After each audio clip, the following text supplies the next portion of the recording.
வணக்கம் நண்பர்களே. இன்னைக்கு நாம பழம்பெரும் நடிகை எஸ்.என். லக்ஷ்மி அவர்களுடைய பிறந்த ஊரான சென்னல்குடி கிராமத்துக்கு தான் வந்திருக்கோம். இந்த சென்னல்குடி விருதுநகர்லேருந்து 10 கிலோமீட்டர் டிஸ்டன்ஸ்ல அமைஞ்சிருக்கு. யார் இந்த எஸ்.என். லக்ஷ்மி? எம்ஜிஆர், சிவாஜி கணேசன், ஜெமினி கணேசன் இப்படி அந்த காலகட்டங்களில் பிரபலமா இருந்த ஹீரோக்களோட நடிச்ச ஒரு பழம்பெரும் குணச்சித்திர நடிகை என்பதால இன்னைக்கு இருக்க 2K கிட்ஸ்க்கு இவங்களுடைய பேர் சொல்லும் போது இவங்களை கண்டுபிடிக்கிறது கொஞ்சம் கஷ்டமா இருக்கலாம். ஆனா இவங்களை பார்த்தா நீங்க கண்டிப்பா கண்டுபிடிச்சிருவீங்க. இவங்களோட ஃபோட்டோ நான் ஸ்க்ரீனில் காட்டுறேன். இப்போ தெரிஞ்சிருக்கும் யார் இந்த எஸ்.என். லக்ஷ்மின்னு. இந்த எஸ்.என். லக்ஷ்மி அவர்களுடைய நினைவிடத்துக்கு முன்னாடி தான் நம்ம இப்போ வந்து பேசிகிட்டு இருக்கோம். அவங்க நினைவிடம் தான் பின்னாடி இருக்குது. உள்ளே போய் பார்க்கலாம். முதல்ல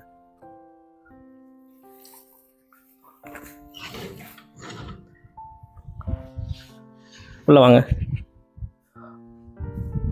கரெக்டாக 2012 மறைஞ்சிருக்காங்க.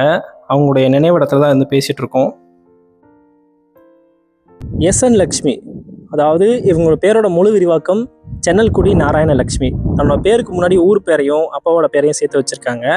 1927 இந்த சென்னல்குடி கிராமத்தில் குடும்பத்தில் கடைசி பிள்ளையாக பிறக்கிற இவங்க பிறந்ததுக்கப்புறமே அவங்க அப்பா நாராயண தேவர் வந்து இறந்து போயிட்டாரு. அதுக்கப்புறம் குடும்பத்தோட வறுமை சூழல் காரணமாக இவங்க இந்த சென்னல்குடி கிராமத்துலேருந்து விருதுநகருக்கு ஷிஃப்ட் ஆயிடுறாங்க. விருதுநகரில் இருக்கும் போதே சென்னல்குடி நாராயண லக்ஷ்மி வந்து சென்னைக்கு போகிறாங்க. சென்னைக்கு போய் தன்னோட சின்ன வயசுலேயே வந்து மேடை நாடகங்களில் நடிக்க தொடங்குறாங்க. குடும்பத்தோட வறுமை சூழல் காரணமாக தொடர்ந்து மேடை நாடகங்கள் நடிச்சிட்டு இருக்கும் போதே சந்திரலேகா திரைப்படத்தில் குரூப் டான்ஸராக முதல்ல சினிமாவில் அறிமுகம் வராங்க. சந்திரலேகா திரைப்படத்தை பற்றி சொல்லணும்னா ட்ரம் டான்ஸ் வந்து அந்த படத்தில் ரொம்பவே ஃபேமஸ்.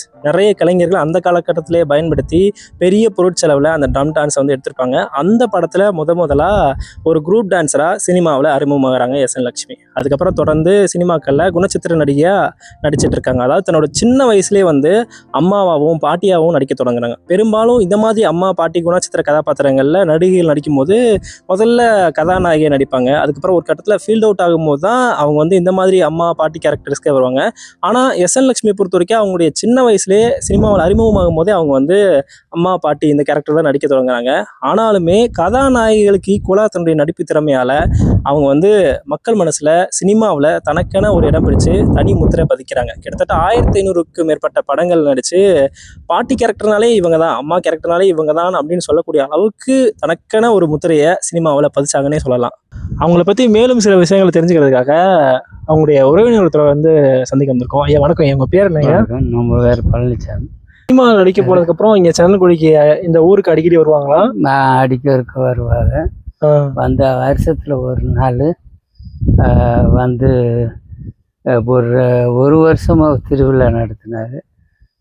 எந்த திருவிழா? சித்திரை மாதம் அழகர் கோயில் திருவிழா. அது சென்னல்குடி இதில் நடத்தினார்.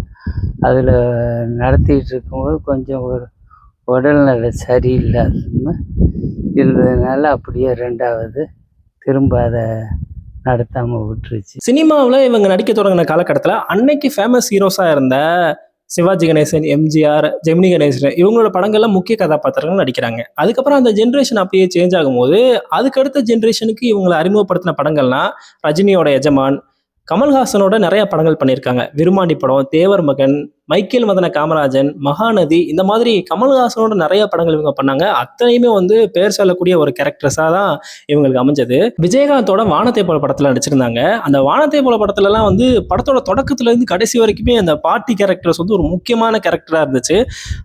அடுத்து வந்த ஜென்ரேஷனுக்கு இவங்களை அறிமுகப்படுத்தின சில படங்கள்லாம் இந்த படங்களெல்லாம் சொல்லலாம். அதுலேயும் வந்து மகாநதி படத்தில் வந்து இவங்களுக்கு வந்து தேசிய விருது கிடைக்கிறது ஜஸ்ட் நூலில் மிஸ் ஆச்சு அப்படின்னு சொல்கிறாங்க.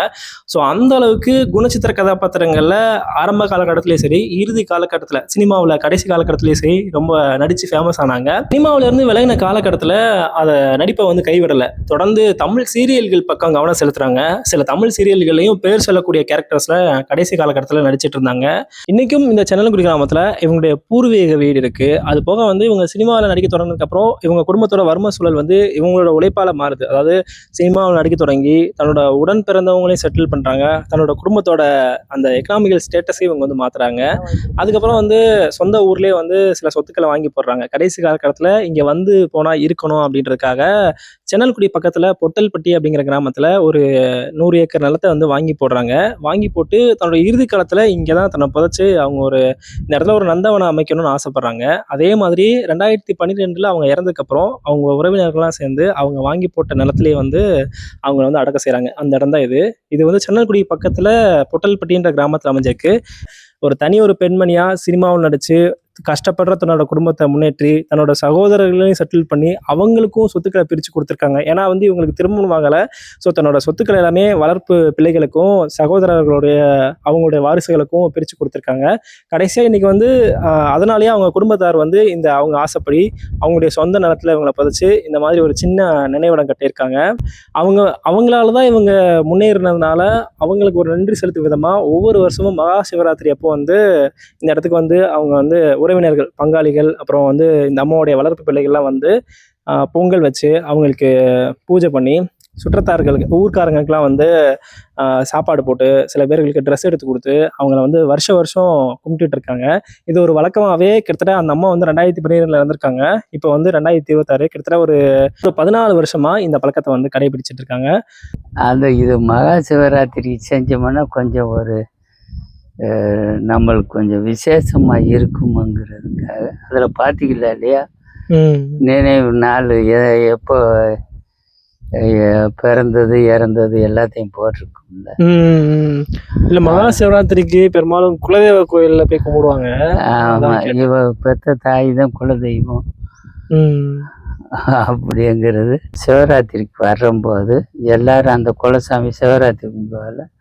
அப்போ நேரம் நம்மளுக்கு இவங்களையும் கும்பிட்டுக்கலாம் அப்படின்ட்டு இதை சக்தியா கொண்டு வரணும்னு அவ பேசினாங்க. ஒவ்வொரு வருஷம் மகா சிவராத்திரிக்கு குலதெய்வம் கும்பிடுற மாதிரி இவங்களையும் ஒரு தெய்வமா கொண்டாடுவோம். வருஷம் பண்ணிட்டு இருக்காங்க இப்போ. ஆமா, வருஷம் பண்ணிட்டு இருக்காங்க. பிறந்த நாளுக்கு சும்மா வந்ததும் பத்தியம் மட்டும் பொருத்தி வச்சுட்டு போயிடுவாங்க. சிவராத்திரிக்கு வருஷமா கொண்டாடுவாங்க.